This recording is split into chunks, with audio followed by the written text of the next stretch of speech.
para a economia nacional é a qualificação desse pessoal ocupado que está empregado nessas empresas, né? Então, a gente tem um percentual muito alto de ocupados com nível superior. 42% das pessoas ocupadas nessas empresas são pessoas com nível superior e, só relembrando, a média nacional do nível superior não chega mal chega a 11%. Pessoal técnico-científico é uma categoria que a gente faz para agregar pessoas que estão ocupadas nas chamadas ocupações técnicas e científicas, quer dizer, ligadas ao desenvolvimento de pesquisas, desenvolvimento tecnológico e científico. 10% também é um percentual muito expressivo se comparado ao restante da indústria de transformação. E engenheiros em ocupação de engenharia são 5%. Então, um engenheiro, por exemplo, que é o diretor de marketing de uma empresa dessas, não estaria computado nessa estatística. Apenas aqueles engenheiros que também estão envolvidos diretamente na atividade de engenharia. Naturalmente, pelo próprio histórico que a gente conhece, há uma concentração expressiva dessas empresas na região sudeste do país, isso não causa qualquer espanto. Uma participação muito pouco significativa de capital estrangeiro, a gente usa para isso os dados do Censo dos Capitais Estrangeiros do Banco Central do Brasil, e apenas 5 empresas do conjunto das 64 possuem participação de capital estrangeiro. Quase 30% dessas empresas são exportadoras, realizaram alguma atividade de exportação no período recente, e 50% são importadoras. E embora a gente tenha observado nesses últimos 10 anos uma tendência de crescimento do valor das importações e de estabilidade no valor exportado, ainda assim a gente tem observado um maior valor agregado para os bens exportados, o saldo ainda é positivo para a economia nacional.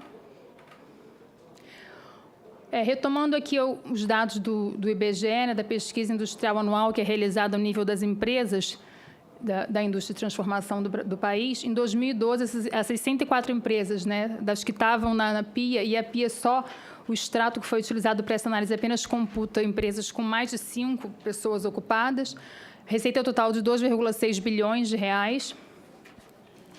Já passando para pesquisa de inovação tecnológica, Pintec, a última edição que foi divulgada em dezembro de 2013, que se refere ao triênio 2009, 10 e 11, 21% das empresas foram inovadoras, tanto em termos de produto ou de processo, e isso também é muito mais alto do que a média da indústria de transformação nacional. O dispêndio com atividades inovativas foi de 6,6% da receita líquida de vendas, né? Isso significa que da receita líquida de vendas desse grupo de empresas que estavam na amostra da Pintec, a amostra da Pintec é uma amostra que basicamente compõe empresas industriais e de serviços de tecnologia da informação. 6,6% de toda a receita líquida de vendas dessas empresas foi despendida com atividades inovativas. E essas empresas, a gente teve acesso a dados do BNDES também para o apoio por diversos programas de fomento que o banco disponibiliza às empresas do país. 12,5% delas, em 2013, receberam algum apoio por parte do banco. Então, finalizando aqui essa exposição muito recente, que eu trago apenas alguns dados para expor e deixar mais claro qual é o potencial e qual o perfil dessas empresas do Brasil, fica o destaque, né, para a importância do reconhecimento do setor na política de desenvolvimento de atividades espaciais, além daqueles órgãos que estão definidos, né? E fiquei muito feliz de ouvir falar em indústria em quase todas as apresentações que me precederam. Eu acho que é importante que esse olhar esteja sempre presente no desenho das políticas nacionais voltadas para o setor. Há um elevado potencial inovativo no âmbito dessas empresas, expresso especialmente pela qualificação do pessoal que é ocupado, mas ainda não é convertido em competitividade internacional. Então, a inserção internacional dessas empresas ainda é muito tímida e até, especialmente, né, pelo último fator também, que é algo que é sempre debatido quando se fala em programa espacial brasileiro, ficou muito claro nas falas anteriores, né, há uma necessidade sine qua non de previsibilidade e continuidade dos projetos nos quais as empresas são envolvidas, né? A possibilidade de envolvimento num projeto desses, quebrar essas empresas que contam com uma mão de obra muito qualificada e investem no projeto, e esse projeto tem uma interrupção súbita, pode realmente ser muito prejudicial a esse conjunto de empresas. Então, algumas estão sem contrato, como já foi mencionado aqui, e há uma necessidade do aumento da participação dessa indústria nacional nos projetos estratégicos para o setor. Basicamente é isso. Obrigada, senador, pela oportunidade. Obrigado, senhora Flávia. Nós temos aqui algumas participações e logo em seguida a gente vai abrir para novas considerações, para a gente caminhar para a finalização da nossa audiência pública. Então, essas observações e perguntas que eu vou ler podem depois ser respondidas por cada um dos representantes aqui, dos expositores, que se sintam identificados com a pergunta ou com a observação. Nós temos uma observação do Bruno Santos, de São Paulo, que diz: pior que a ingerência é o desenvolvimento de equipamentos que deixam em aberta a possibilidade de boi na linha. Antes de ser montado, tem que ser feita uma auditoria de todo o circuito eletrônico e software, montado e lançado sob a supervisão militar e qualificada. Já, é uma exigência que ele faz. Tem também aqui, também do Bruno, dizendo: é triste ter que admitir, mas toda tecnologia moderna é feita de tal forma a ser violável, covardemente violando a privacidade e direitos autorais, sem cuidado. Será um cavalo de Troia. Aí nós temos mais uma pergunta para o senhor Eduardo Bonini dos Santos. Quem está encarregado da auditoria técnica do dispositivo de satélite? Caso tenha alguém, qual foi a transparência e integridade na escolha desse servidor instituição? Tem redundância institucional na elaboração dos laudos? Tem uma outra questão que diz: com os flagrantes casos de sabotagens nos programas espaciais brasileiros, quais são as medidas de segurança em vigor neste momento e projetadas para impedir a ingerência de terceiros nos nossos projetos espaciais? Tem uma outra que diz: sempre falam que o nível tecnológico aeroespacial do Brasil é baixo e fraco, então eu queria saber se o Brasil é realmente atrasado em pesquisas aeroespaciais e que pesquisa o Brasil mais se concentra e com quais países o Brasil tem parceria nesse setor e como funciona. Uma outra pergunta: entre outras coisas, creio que o governo deveria tratar de conceber os artefatos do programa espacial com tecnologia nacional, fomentando a indústria nacional do setor aeroespacial. Pelo que sei, o satélite geoestacionário de defesa e comunicações 1 será fornecido pelas empresas europeias Thales e Arianespace. Só um complemento. Aqui nós temos, conforme citado pelo Eduardo Bonini, Coronel Anderson Alvarenga, qual é a qualificação do INPE para análise técnica do efetivo e inviolável controle do dispositivo de comunicação? Bom, aqui foram algumas participações via internet, através do E-Cidadania do Senado, e eu queria manifestar a minha satisfação pela oportunidade de presidir uma audiência de tamanha qualidade, de tamanha importância, a gente poder juntar esses atores todos com uma visão. Eu acho que hoje nós temos aqui uma oportunidade de uma visão holística sobre o Programa Espacial Brasileiro, né? Desde da empresa integradora do nosso satélite geoestacionário, que vai dar uma resposta ao Programa Nacional de Banda Larga e à comunicação estratégica do Ministério da Defesa, até o sindicato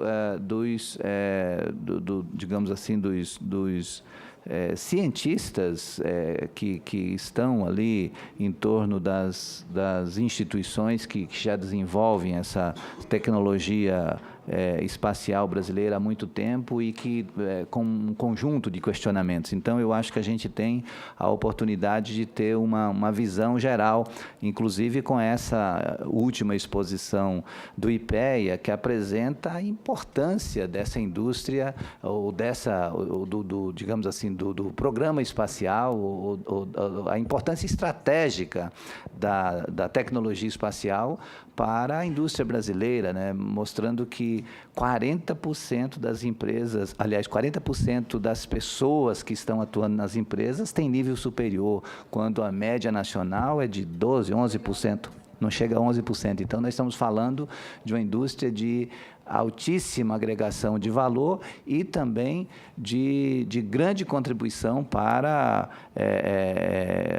assim, o pessoal envolvido, o pessoal altamente qualificado, né? Quer dizer, uma indústria que incentiva a qualificação das pessoas e, dessa forma, também coloca o Brasil numa posição de protagonismo. Então, nós estamos, eu acho que, numa mesa assim, ultra qualificada no que diz respeito a mostrar esses vários aspectos. E aí, eu faria, digamos, algumas perguntas. Por exemplo, para o INPE, né? O nosso diretor do INPE poderia dar uma opinião específica sobre o satélite geoestacionário, uma vez que, no conjunto, eu vejo que o INPE se apresenta como habilitado a desenvolver qualquer situação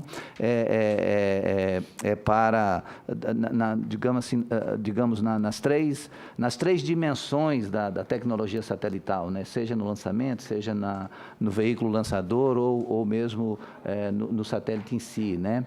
Mas, especificamente do satélite geoestacionário, parece que o que nós temos, a minha dúvida é, nós estaríamos em condição de oferecer esse serviço para o satélite geoestacionário nas atuais condições ou, digamos, teríamos que, digamos, reconhecer que essa é um desafio muito além das nossas possibilidades e que nós temos que nos preparar para os desafios futuros.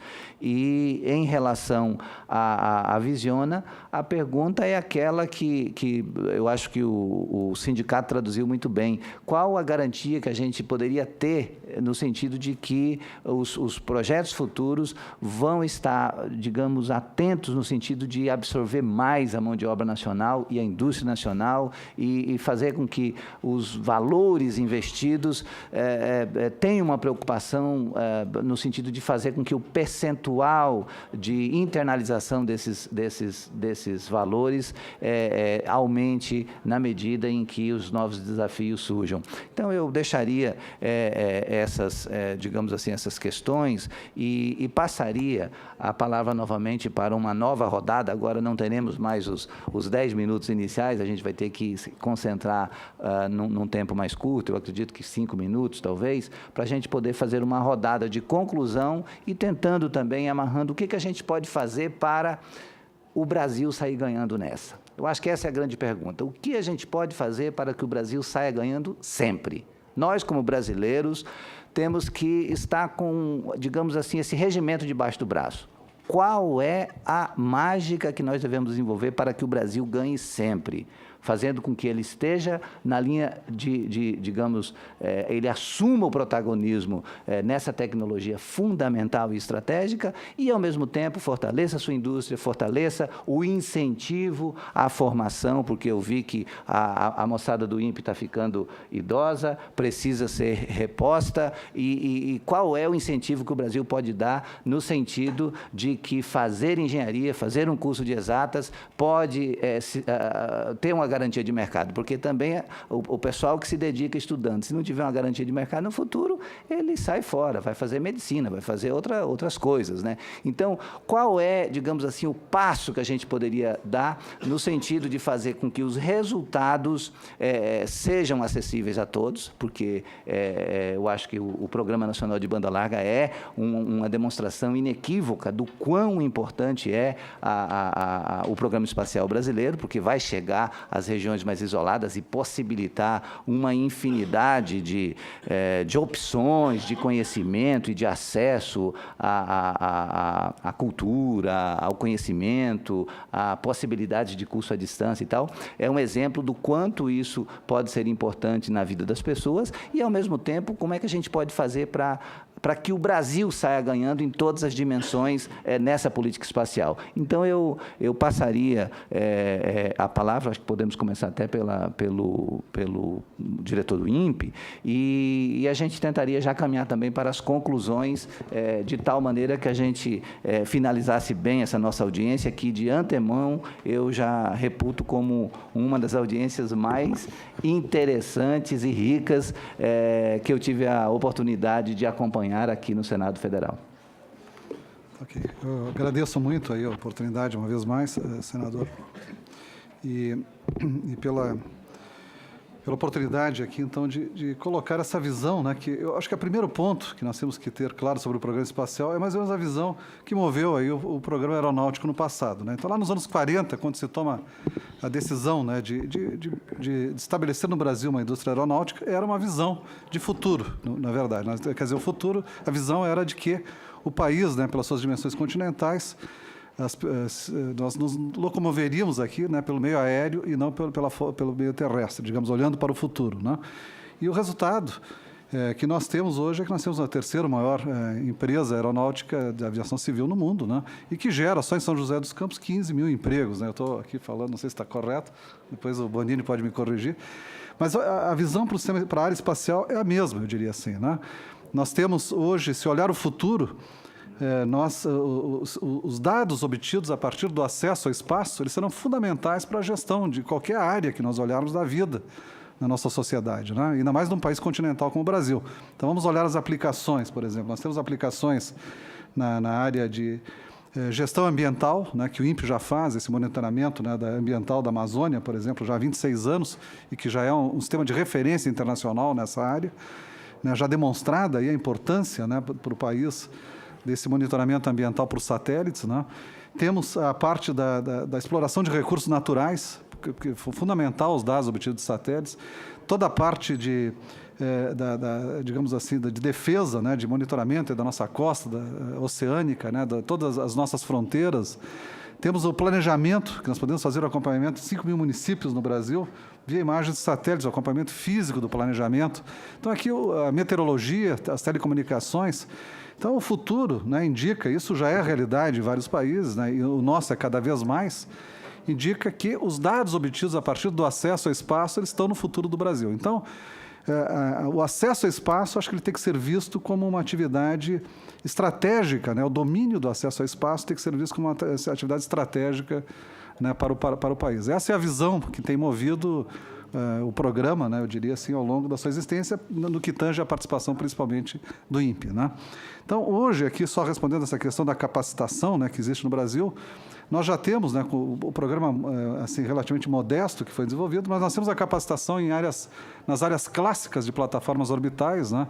Nós já temos a capacitação em praticamente todas as áreas clássicas, né, que estrutura, a parte de telecomunicações, suprimento de energia, né? O grande desafio é a parte de controle de atitude de órbita, que é uma área que nós temos projetos já há mais de 10 anos em andamento nessa área, e que chegamos hoje, eu diria assim, a um ponto que nos permite, né, desenvolver um sistema no Brasil. Então, nós temos hoje praticamente a capacidade de fazer a plataforma como um todo no Brasil. Cargas úteis, né, que são as câmeras, né, os transponders de telecomunicações, dependendo da aplicação, né, temos condições de fazer algo. Uma pergunta, aquela câmera desenvolvida pelo Brasil, ela está em condição de atender o satélite geoestacionário?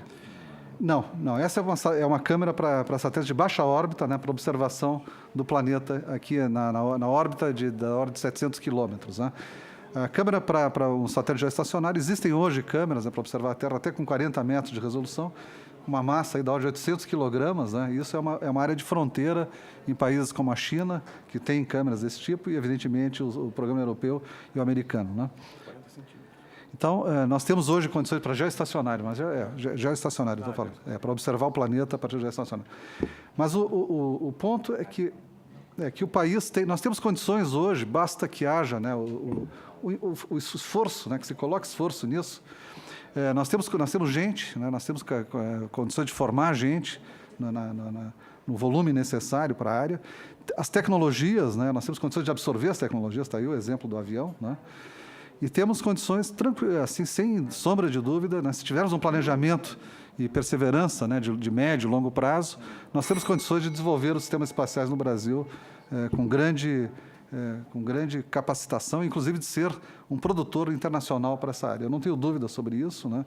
E acho que o país está faltando esse esforço e conjugar esforços. Temos muitos esforços em paralelo, né? Alguns são contraditórios, e que está faltando, digamos assim, nós termos um planejamento aí de médio e longo prazo e um acordo, né, de todos os atores, né, nessa área do desenvolvimento das atividades espaciais no Brasil. Mas, certamente, é o futuro do país naquela linha que eu coloquei no início da minha exposição. Permita-me um minuto a mais. Eu fiz uma pergunta aqui descabida, então quero ver se eu consigo fazer uma cabida. Em que a indústria brasileira hoje poderia contribuir para o satélite geoestacionário de comunicação e defesa? O satélite geoestacionário ele está no nível, né, de qualificação que está além, diria assim, do horizonte mais imediato do programa espacial. Mas isso já ocorreu no passado. Nós compramos satélite de telecomunicações, por exemplo, B1, BrasilSat B1 e B2, né, com uma compra internacional. Vamos dizer assim, que existem aplicações, né, demandas de sistemas que estão ainda além do horizonte, eu diria, de 10 anos, né, do programa espacial brasileiro. Mas o satélite geoestacionário nós teríamos, né? Poderia haver contribuições, né, na parte da plataforma, né, na parte de estrutura. O Brasil domina essa parte de estrutura muito bem, né? Já fez estrutura para vários satélites aí desse programa com a cooperação com a China. Poderia ser uma área, né, de qualificação, talvez, nessa área de estruturas, né? Temos a área de suprimento de energia, que também, talvez, empresas brasileiras poderiam suprir, né, partes do sistema de suprimento de energia para um satélite geoestacionário.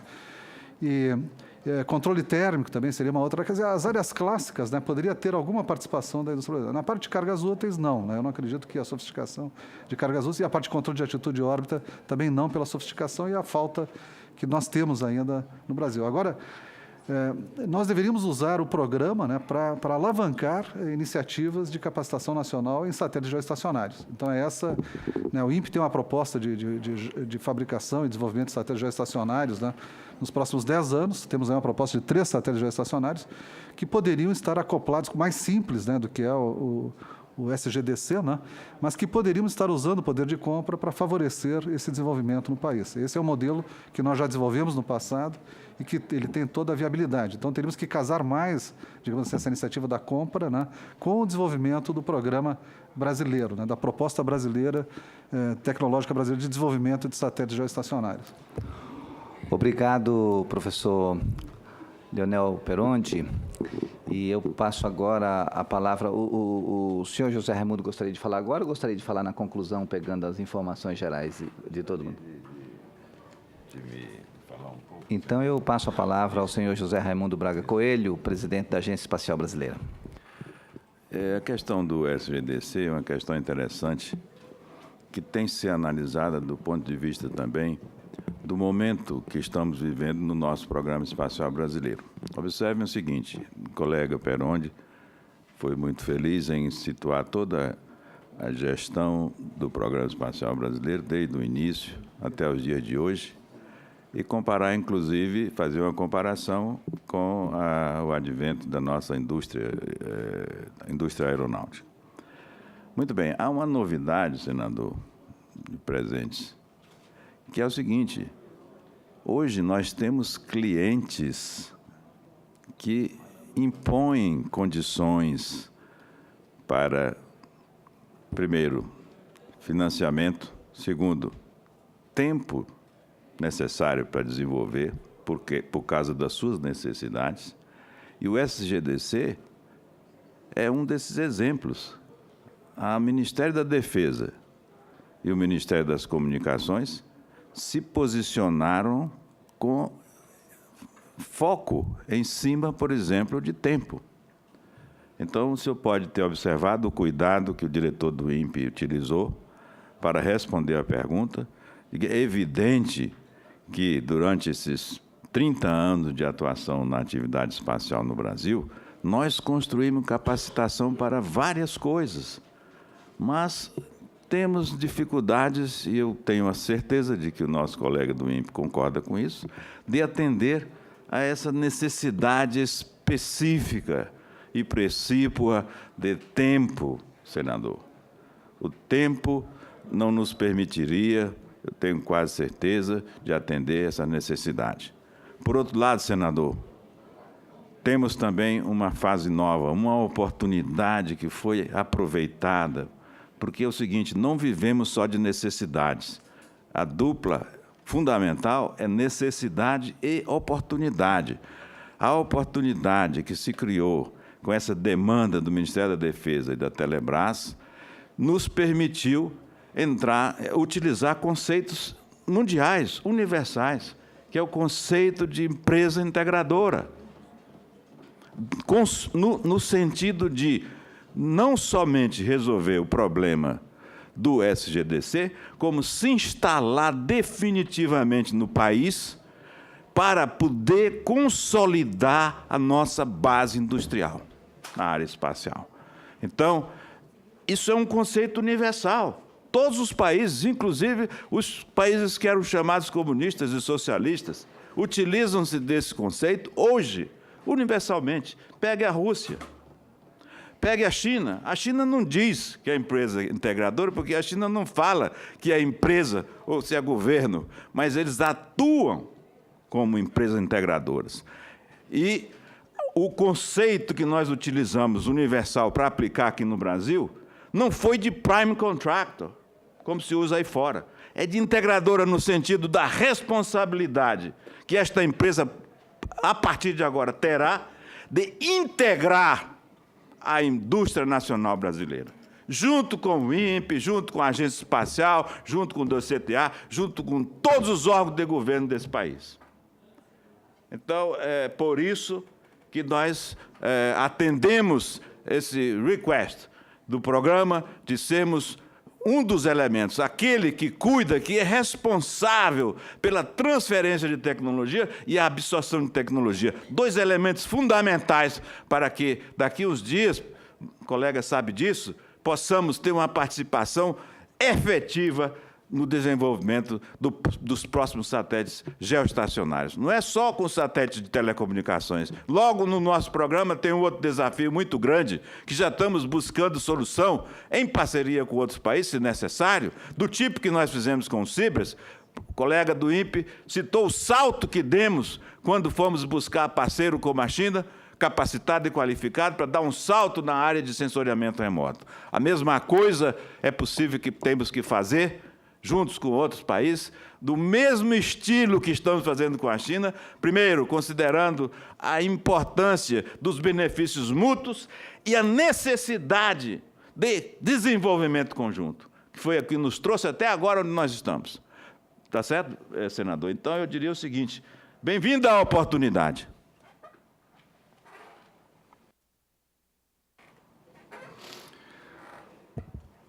Obrigado, senhor José Raimundo. Passo a palavra agora ao coronel Anderson Alvarenga.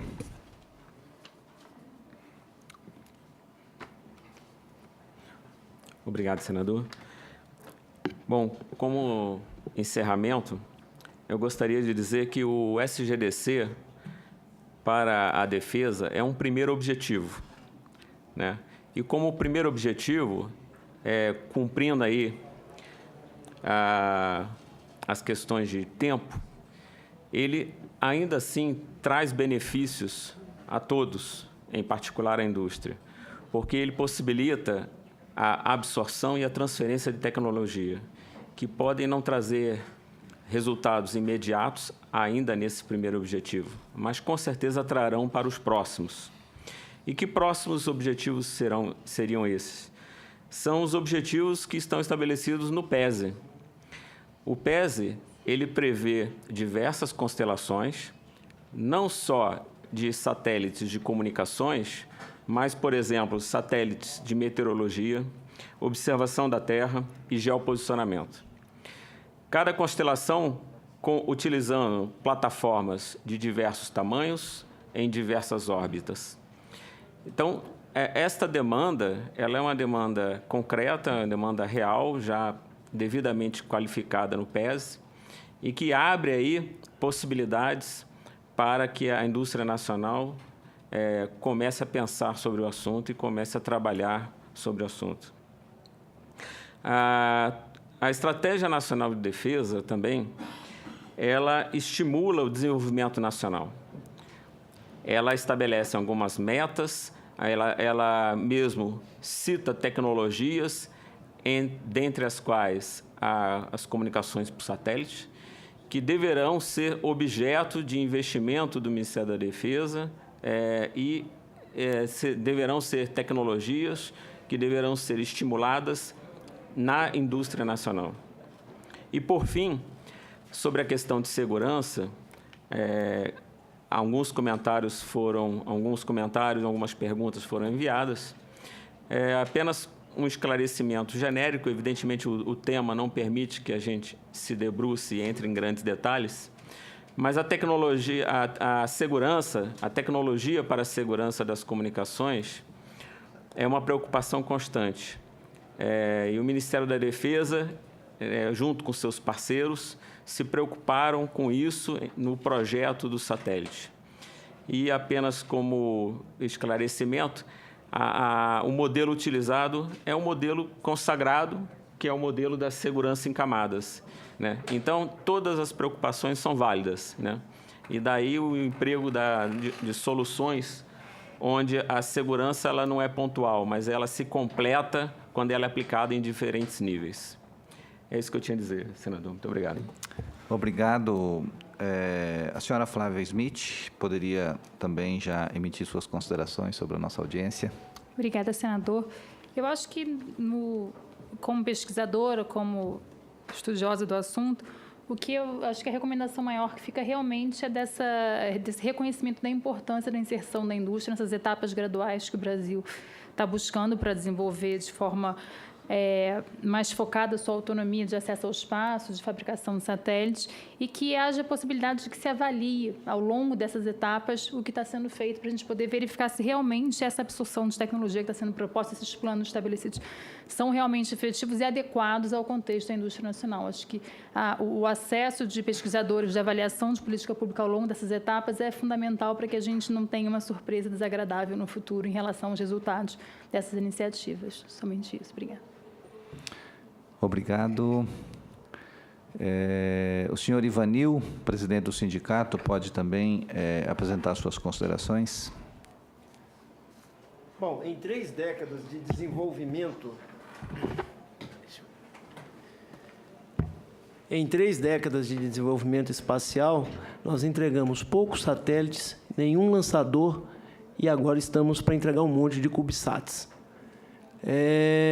Parece depreciativo dos CubeSats, não, eles têm muito valor acadêmico e eu respeito as pessoas que os projetaram.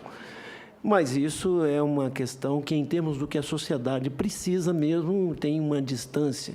Esses são os precursores de formação dos recursos humanos necessários para desenvolver o que a sociedade precisa. Lembrando que o Sputnik ele foi transportado em um foguete intercontinental, um míssil intercontinental, em que se tirou a ogiva nuclear e se colocou o satélite. E ele, o que ele fazia era bip, bip. Então, é preciso ter uma maior sinergia. Com relação à crítica à Visiona, ela é contundente no sentido de que a integração de sistemas clientes desse satélite geoestacionário é um campo. A integração do satélite em si é outra coisa completamente diferente.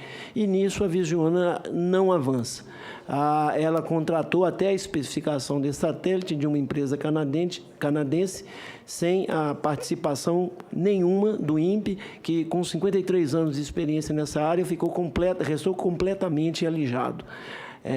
Até mesmo esse sistema de transferência de tecnologia em que esses profissionais estão lá na França, por pouco os profissionais do INPE não iriam. Então, houve um desconforto nesse sentido. Eu estou dizendo que essa audiência pública tem uma importância muito grande, mas eu critico que as empresas aqui fizeram uma apresentação muito institucional. Não desfraudaram aqui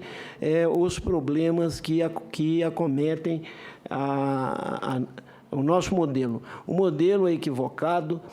Nós já fizemos compras necessárias, porque o INPE também não tinha condição de responder capacitação ainda técnica madura o suficiente para responder à necessidade da sociedade brasileira, mas não foi instituída a Visiona nessa época. Se utilizou do que a gente tinha, do que a gente continha de capacidade técnica desenvolvida para levar a cabo esses programas. Diferentemente fez a Argentina, que colocou o satélite geoestacionário dela em órbita, envolvendo a sua indústria, fazendo fomento à sua indústria, e aí eu coloco que a Associação de Indústrias não fala claramente as questões que ela teria para colocar por medo da capacidade de compra, da capacidade de contratação da Embraer, da Visiona e de ser excluída desse processo. Então, existe sim uma necessidade de abrir essa caixa preta que é esse programa espacial, pseudo-programa espacial brasileiro, proposto nesses moldes que aqui estão. A AEB, eu faço a crítica de que ela é a proximidade do programa espacial brasileiro com quem tem a decisão estratégica no país, é quem está mais próximo do presidente do país e que teria a obrigação de encarar mais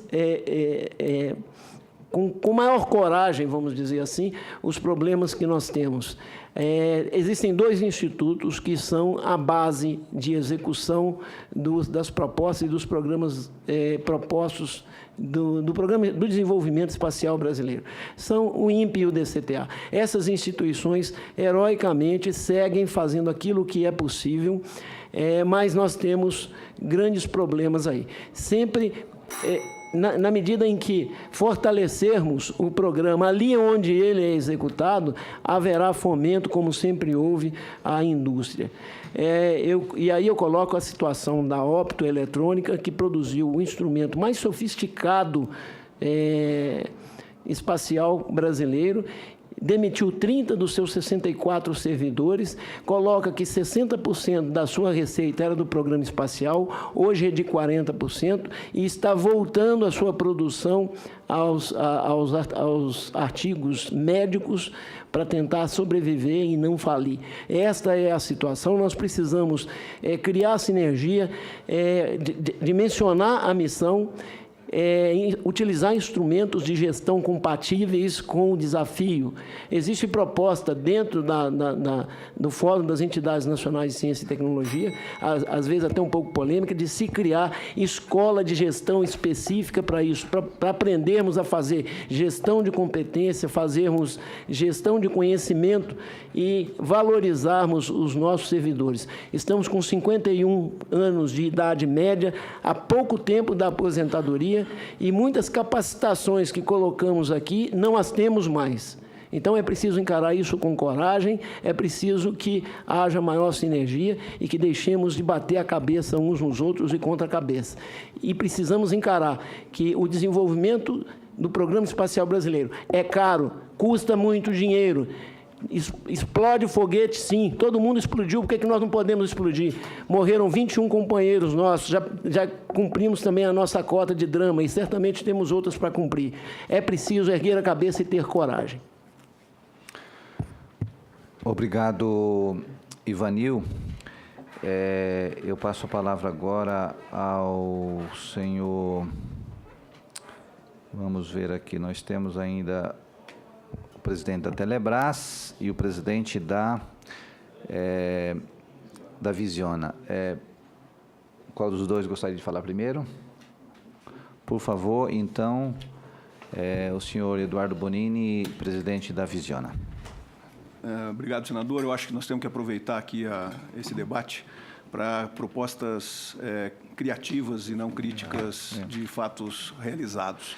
Senhor Eduardo Bonini, me permita um minutinho mais. Eu participei a semana passada de uma conversa, uma conversa aberta sobre o programa espacial, e eu tive a oportunidade, naquele momento, expressar a minha opinião a respeito desse arranjo encontrado em relação à Visiona. E eu gostaria de... o senhor vai fazer suas conclusões, externar novamente a minha opinião de que, com a legislação brasileira vigente, é muito difícil se fazer ciência e tecnologia. Inclusive, hoje nós estamos numa batalha aqui junto ao senador Eduardo Braga para que ele apresente o relatório da emenda constitucional, a PEC 12, que vai trazer alguma luz no sentido de simplificar o processo de compra para essa área de ciência e tecnologia, de maneira que a gente tenha algum incentivo especial a quem produz ciência e tecnologia no Brasil. E, diante desse arcabouço de complicações para as contratações e compras, a minha opinião é de que a solução encontrada, juntando a expertise da Embraer com a necessidade e a responsabilidade assumida pela Telebrás, eu acho que a junção dessas duas, dessas duas instituições de grande importância para o Brasil, para a constituição da Visiona, eu acho que foi algo muito acertado, né? Agora, os passos a serem dados é que tem que estar permanentemente sendo objeto de... A pesquisadora do IPE, eu acho que a Flávia conseguiu traduzir para a gente tem que ter processos de avaliação permanente para saber até que ponto nós estamos cumprindo com aquilo que é o propósito maior. A gente ter, o atendimento das nossas necessidades estratégicas e, ao mesmo tempo, a gente ter um caminho para fortalecer a indústria nacional, fortalecer o nosso programa de preparação de corpo técnico e assim por diante. Então, eu acho que o desafio é grande. O desafio é grande e eu não gosto da política de jogar... o termo que se usa é jogar a criança com a água da gamela, quando eu acho que a expressão pseudopolítica espacial, me permita, presidente, eu acho que ela ficou um pouco, digamos, além das boas intenções que a sua posição tem. Eu acho que o que a gente tem que fazer é um esforço no sentido de aproveitar isso que o senhor José Raimundo falou, que nós estamos diante de uma oportunidade. Querendo ou não, nós estamos diante de uma oportunidade e nós temos que fazer dessa oportunidade uma alavanca para a gente avançar, né? E claro que para isso tem que ter um ambiente de conversação muito transparente, muito democrático, onde o sindicato possa ter assento, onde o INPE possa ter assento, onde os organismos todos envolvidos, a comunidade científica que tem opinião a respeito, ela tem que estar presente. E aí eu acho que a Visiona tem uma grande missão no sentido de se constituir como uma grande integradora e que amanhã ou depois possa se constituir naquele organismo propulsor, né, e catalisador tanto dos investimentos, eu acho que ela pode vir administrar, envolvendo o INPE, envolvendo todo mundo, e assim a gente dá um passo significativo. Então, a minha visão é de que é um arranjo bom. E cabe à Visiona provar que é um arranjo bom, acertando os seus passos e fazendo da forma correta, ouvindo todos os segmentos. Então, eu passo, nesse momento, a palavra ao senhor Bonini e agradeço muito mesmo pela oportunidade da gente poder fazer esse nivelamento de opiniões aqui na Comissão de Ciência e Tecnologia do Senado Federal. Obrigado, senador. Acho que o posicionamento que o senhor trouxe não poderia ser melhor. Eu acho que está muito claro que, sim, é parte do programa espacial. Sim, o SGDC ele estava dentro do PNAE desde o princípio. Em função das dificuldades, esse programa começou com 2 anos de atraso, porque ele já deveria estar no espaço a partir de 2014, pelo menos esse era o prazo do programa PNAE. Eu acho que, realmente, nós temos que trabalhar de uma forma propositiva. Nesse aspecto, a criação ou a consolidação da Visiona como uma integradora é exatamente no sentido de poder fazer a participação nacional, o máximo possível da participação nacional neste projeto e em outros projetos que a Visiona poderá integrar. Nesse ponto, a gente não vê só dificuldade, mas nós temos que também citar o que é relevante em termos de passos dados pela indústria. Sim, o SGDC tem um componente, uma estrutura que já está qualificada pelo fornecedor e essa empresa nacional passa a ser uma fornecedora do mercado internacional, qualificada por um satélite como o SGDC, estou falando da empresa CENIC, que, através de um contrato de transferência de tecnologia coordenado e muito bem coordenado pela Agência Espacial Brasileira, está acontecendo. E não é só com essa empresa. No caso do SGDC, esta empresa, pelo timing, pelo tempo de implantação, ela tem condição, sim, de fornecer componentes. Outras empresas estão participando desse processo, o que mostra que, sim, essa forma de transferência de tecnologia, ela existe. O que precisa é garantir que ela tenha uma sequência de aplicações em projetos. O que nós não podemos ter é essa quebra da sequência de projetos que, não importa o quanto se invista no desenvolvimento ou na transferência de tecnologia, o que é que nós vamos fazer se não tiver o próximo projeto com essa equipe que está sendo treinada e qualificada na França para um SGDC? Se nós não tivermos uma próxima aplicação, essa equipe realmente volta e vai trabalhar em quê? Então, eu acho que me solidarizo muito com a preocupação do sindicato em relação à transferência de tecnologia, em retenção dessa tecnologia, e os programas estão estabelecidos da forma que nós entendemos ser a melhor forma para essa transferência. Realmente, ninguém dá tecnologia de graça. A gente sabe muito bem o quanto isso custa, nós sabemos de que forma nós podemos fazer essa transferência de tecnologia, essa absorção de tecnologia, é exatamente com as equipes que estão lá, participando no dia a dia, fazendo o trabalho de engenheiros no lugar dos engenheiros franceses, é isso que está sendo feito, pelas equipes da Visiona, da Agência Espacial, do Ministério da Defesa, da Telebrás agora, que começa com a equipe, com o INPE, que sempre esteve dentro do plano para esse projeto. Então, é uma preocupação pertinente, muito relevante essa que o sindicato colocou, da absorção da tecnologia, mas o principal, para ter a retenção dessa tecnologia, nós precisamos ter projetos, que é o que não vem acontecendo. Então, nós estamos falando do SCD Hidro. A ausência de projetos é responsabilidade de quem? De clientes, e 85% de clientes de satélites é governo. Então, o que nós precisamos ter é uma sequência da aplicação. Nós temos magníficos programas, o Programa Nacional de Atividades Espaciais, o PNAE, nós temos o PESE, nós podemos fazer trabalhos de integração para criar plataformas que utilize, que sejam disponibilizadas para a utilização desses programas. Plataformas de 100 quilos, plataformas de 500 quilos, nós temos a PMM no desenvolvimento, plataformas de 1,5 toneladas, como o Cibers. O que nós precisamos ter é uma sequência. Quando é que virá um SGDC2 para que possamos utilizar a ampliação do LIT no INPE para fazer a integração no Brasil? Fazer a capacitação é uma coisa, trazer a tecnologia é outra, mas nós precisamos ter projetos, programas, produtos a fazer essa implantação. Da mesma maneira, vejo no caso dos lançadores. A Visiona não tem envolvimento nenhum, mas eu acho que foi muito bem exposto pelo sindicato a dificuldade. Todo mundo explode foguete? Sim, para aprender todo mundo explode, porque ninguém dá de mão beijada uma tecnologia desse tipo.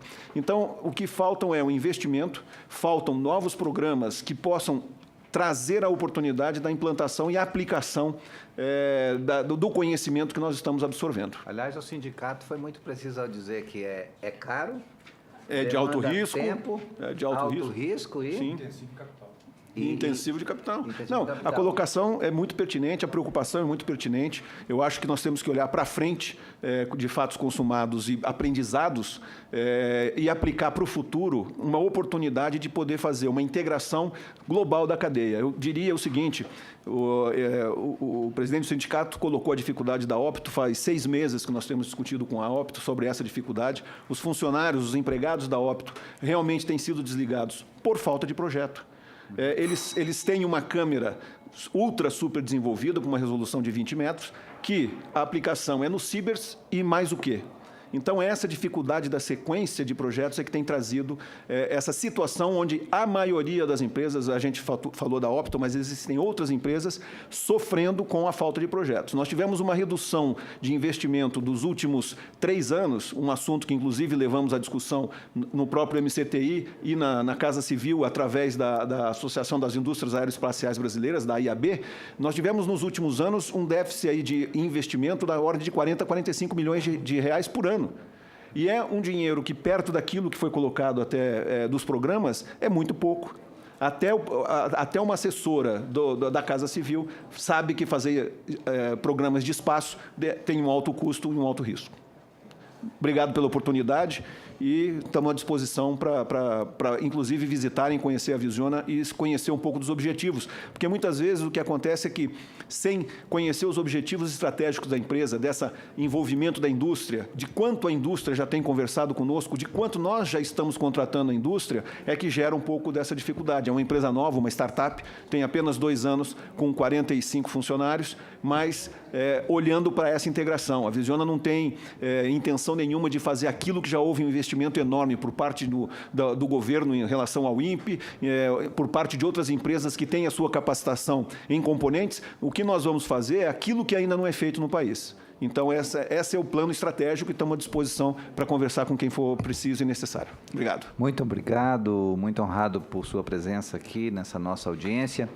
E agora eu passo a palavra ao presidente da Telecomunicações Brasileiras S.A., senhor Francisco Ziober Filho, e gostaria também de aproveitar para deixar o nível de responsabilização, porque uma vez que a demanda de projetos implica numa presença permanente de programas governamentais que gerem essa demanda, né?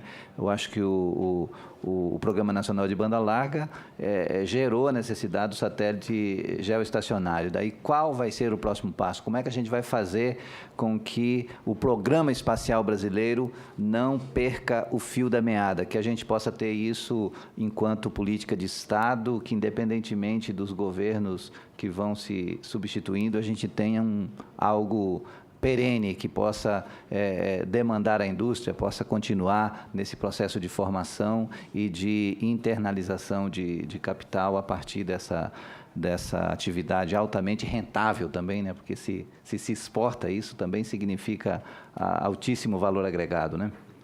Telebrás, com a palavra. Senador, obrigado. Obrigado pelo apoio com relação a esse assunto. E é bom lembrar o papel da Telebrás nesse aspecto. Nós estamos falando de um plano, de um programa espacial brasileiro, mas a Telebrás tem um papel diferenciado, ela é uma operadora. Onde é que ela se insere nesse contexto? Se nós observarmos aquele mapa que eu mostrei do backbone e remetemos a 20 anos atrás, hoje aqueles 21.700 quilômetros iluminados em fibra ótica totalmente com tecnologia nacional. Domínio total. Há 20 anos atrás não teríamos a mínima condição de fazer isso. Agora, houve ação, sim. Leis foram sendo colocadas, a priorização de contratação nacional, trabalho em conjunto com a indústria nacional. Então, isso aconteceu, isso é uma realidade. Se você sobe na camada, nos níveis de rede, o nível de enlace hoje, basicamente, todos os equipamentos que nós utilizamos são nacionais também. Você vai para a camada IP, na camada de rede, hoje, dependendo da solução que você está buscando, do desempenho que você está buscando, você já tem um problema. A indústria não está totalmente resolvido todas as questões. Então, mas está avançando, é isso que é importante. E aí a questão da oportunidade. Vou contar uma historinha antiga. No final do século XIX, Planck foi convidado pelos siderúrgicos, na época, a resolver um problema. Como controlar a temperatura dos alto-fornos.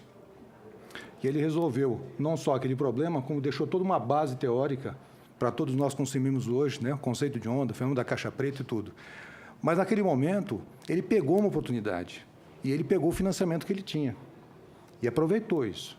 É isso, acho que nós temos que também trabalhar de uma forma sinérgica, buscando aproveitar isso. A Telebrás e algumas áreas de governo, junto ao Ministério da Defesa, gerou uma oportunidade.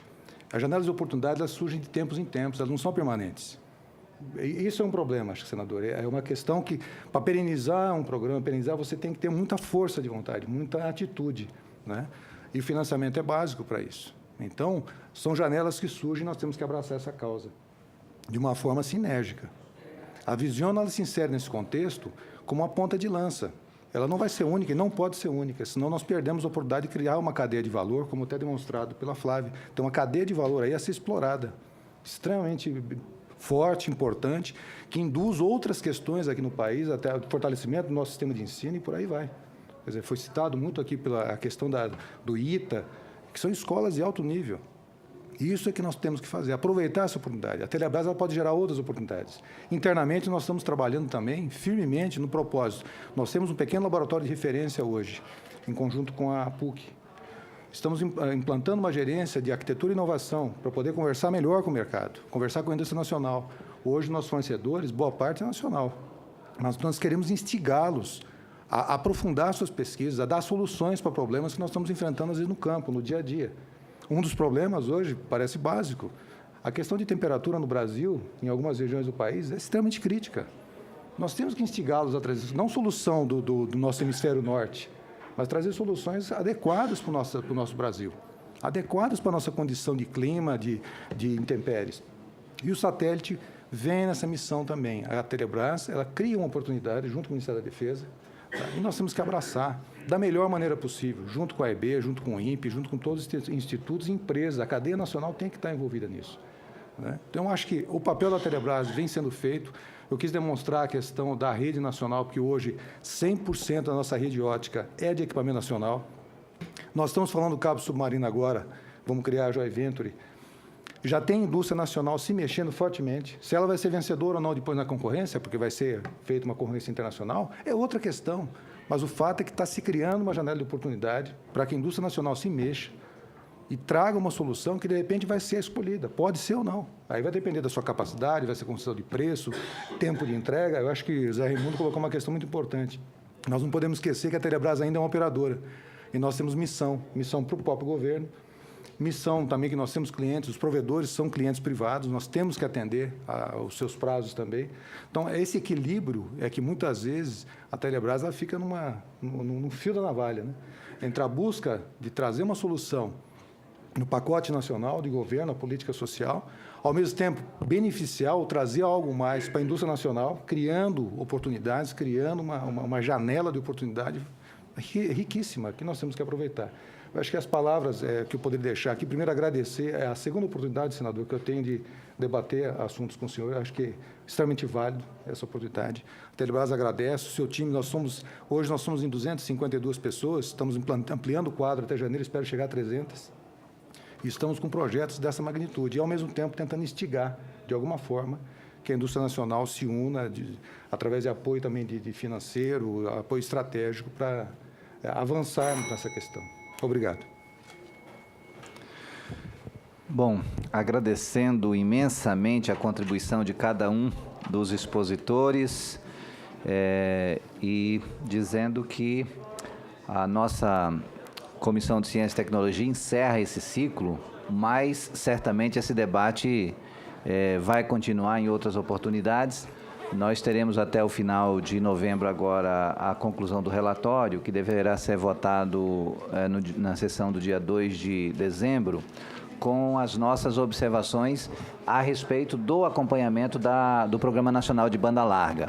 E, por conta disso, a gente acabou tomando conhecimento do projeto do satélite e uma coisa puxou a outra e acabou a gente discutindo a política espacial brasileira, que é algo extremamente rico e acredito que a contribuição aqui para o entendimento da comissão e para os anais do Senado, porque tudo que nós discutimos aqui será transformado em documento que vai fazer parte do arcabouço de acúmulos aqui de conteúdos do Senado Federal. Então, a contribuição de todos os expositores foi muito, muito rica, muito valiosa, e eu agradeço imensamente a participação de todos e a deferência de ter atendido ao nosso convite. Então, muito obrigado a todos e, não havendo mais nada a tratar, declaramos encerrada a presente sessão.